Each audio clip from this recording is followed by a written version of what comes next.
I'm going to be talking about a lot of awesome backpacking gear today, but I'm not quite sure about this one. Today we're going over the top 10 most popular items you bought at a store focused on ultralight gear, garage grown gear. And seeing whether I'm surprised and maybe even slightly confused by some of the items that you guys are buying, and then what gear I think are actually really good buys. Starting with the Kula Clean, this is a bidet that fits onto a water bottle.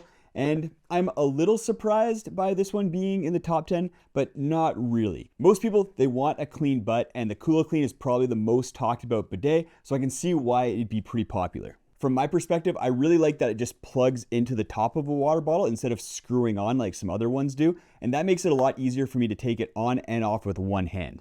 This is important because of the way that I use a bidet, which involves taking the bidet off of the water bottle after I'm done using it, taking a mouthful of water, and then using that to dribble over my hands in order to wash my hands after using the bidet system. Overall, I love bidets and I love the Kula Clean, but I understand why it's not for everyone and why it's at number 10 on the list instead of higher up. At number 9, we have the one bottle system, and I'm not surprised that this is on this list at all. It provides all the benefits of a water bladder, but without kind of the negatives that a water bottle brings to the table. So what this involves is a tube that can attach to basically any water bottle that you want. So whether that's a Nalgene or a smart water bottle, there's different attachments that allows the tube to attach to the lid. And then you can put the water bottle in your side pocket and run the hose over your shoulder and then use it just like you would a water bladder. The benefits of this system over a bladder is that it's a lot easier to check how much water you have left in your bottle. As well, it's a lot easier to refill. Instead of having to kind of pull a bladder out of your pack and then try and stuff it back in, you just have this sitting in your side water bottle pocket and you're good to go. A lot of packs have side pockets that are really difficult to reach back and grab water bottles out of,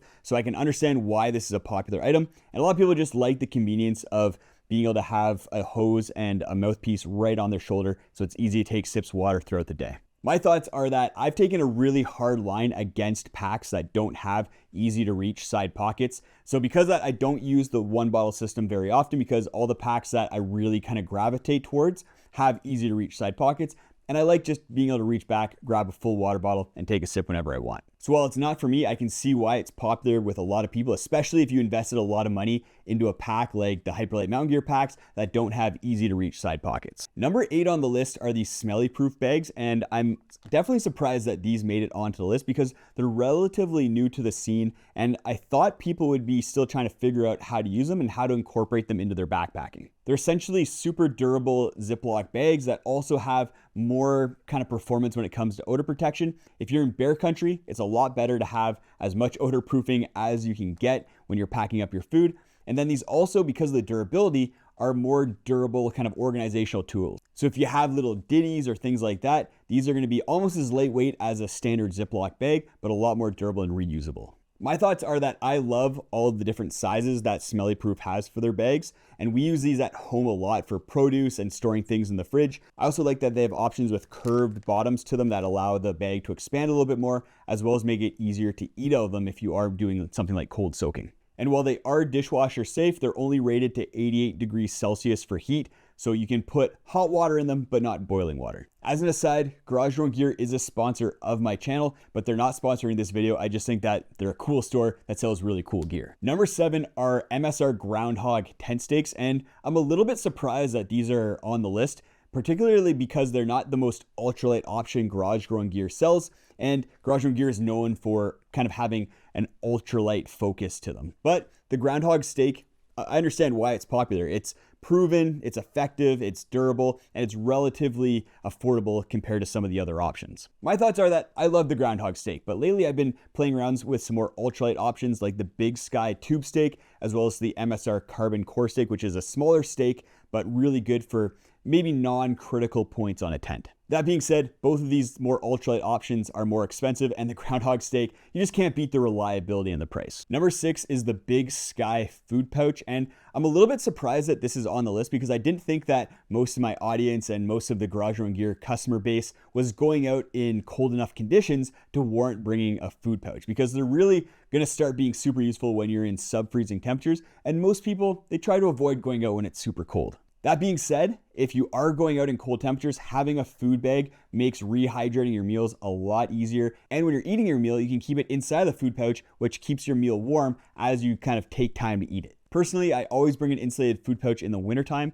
But when temperatures are around freezing or just below, I usually just take my freeze-dried meal and stick it inside of my down jacket when it's rehydrating. I don't find I necessarily need the food pouch unless it's getting really cold. Number 5 are dropper bottles. And I was super surprised that these were not only on the list, but this high up the list because it's not something that I necessarily use. So I went into the Garage Growing Gear reviews and took a look at what people are using them for. And it was interesting. A lot of people were using them to repackage sunscreen, toothpaste, soap, as well as like the Aquamira drops and stuff like that. Even things like contact solution and hot sauce. People are talking about a ton of different uses for these. And at under $1, I can see why you might pick one up and use it to repackage some of these liquid items. Personally, I don't bring a lot of liquids with me on trail, so I'm not using the dropper bottle system very much. I do use a similar kind of container for my powdered soap, but that's about it. At number 4, we have the Ingenious Repair Kit. And this is the full-size repair kit. I'm not surprised that this is on the list because having a repair kit is super important, especially for patching things up like a down product that may have gotten a tear in it or a leaky inflatable like a sleeping pad. And this all-in-one repair kit is awesome. It has everything you need and takes away the kind of uncertainty of trying to figure out what you need to buy and put in a repair kit. You have Gorilla Tape around the outside here that you can use for patching things up. You have a needle that's underneath this little 3D printed flap and some thread in order to sew things back together. And then some patches for patching inflatables or other things that may need a little bit more of a robust patch that's inside this other little flip on the other side. My thoughts are that I love this repair kit because it's compact, lightweight, has everything I need, including some things that I never really packed before because it was easy to lose them, like the needle and thread and those tiny little patch kits. At number 3, we have the Nyloflume Pack Liner, and I'm not surprised that this is on the list. Buying a 3-pack of these is a lot cheaper and easier than buying a 50-pack of trash compactor bags like I did when I first started lining my backpack. Lining your backpack has become pretty much standard practice, whether that's with a garbage bag, trash compactor bag, or a Nyloflume Pack Liner. I think it's pretty much essential these days. And the Nyloflume Pack Liner is the lightest and one of the cheapest options out there. The way it works is you just put it inside your pack, stuff everything that you want to stay dry inside of the pack liner, and then you kind of twist up the end and tuck it down the side of the pack, and it's very effective at preventing rain or any sort of moisture or water from getting those dry items wet. I've been using these for about 3 years now. I started using them when I was researching pack liner options for my Great Divide Trail through hike, and I've had this one for that entire time without any rips or tears.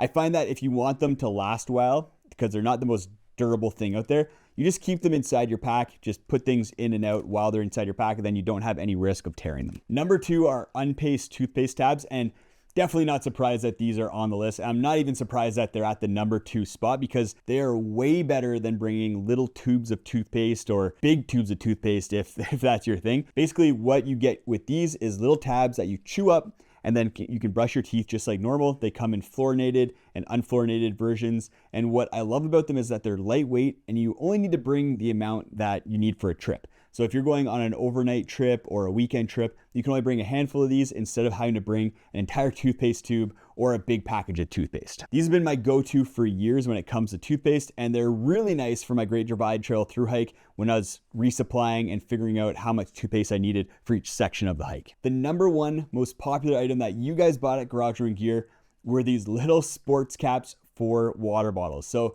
back in the day, myself and most people, what you do is you'd buy a 1-liter Smart Water bottle, which just had standard screw-on caps, and then you'd buy the 700 milliliter Smart Water bottle, which had a flip cap, and you take that flip cap and put it on the 1 liter. Not only was this expensive as well as wasteful, it was annoying to have to do.